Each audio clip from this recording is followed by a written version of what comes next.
সজনাগুলো এত তাজা, সম্ভব তাজা।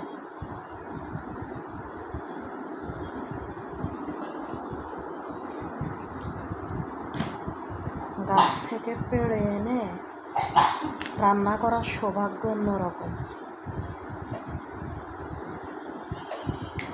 কালকে যখন খালা গাছ থেকে তোমার এই সাজনাটি পাড়তেছিলাম, কি যে ভাল লাগতেছিল। কারণ আমরা তো বাজার থেকে আনি একদম যেটাতে পানি দেয়, পানি মারা থাকে, হ্যাঁ শুকিয়ে যায়। আর এটা একদম গাছ থেকে পাড়ছি,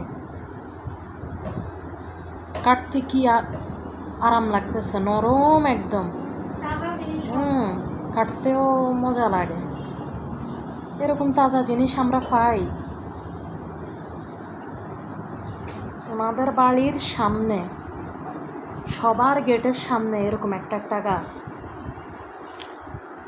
ডেইলি খায়, ডাল দিয়া রান্না করে। এই যে কিরকম তাজা, এই যে সবুজ সবুজ।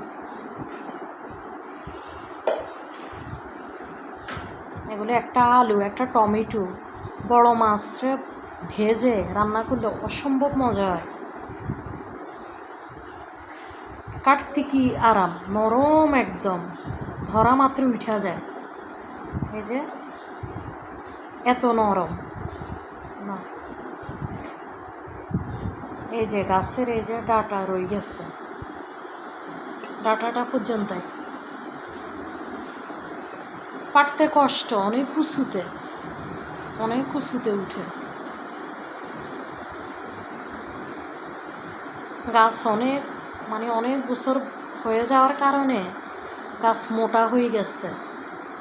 মোটা হয়ে আমনের গাছ এত বেশি লম্বা হয়ে গেছে, সব উঁচুতে, লাঠি দিয়া পাড়া লাগে। আর যেগুলো নিচে এগুলো হাত দিয়া পাড়া যায়।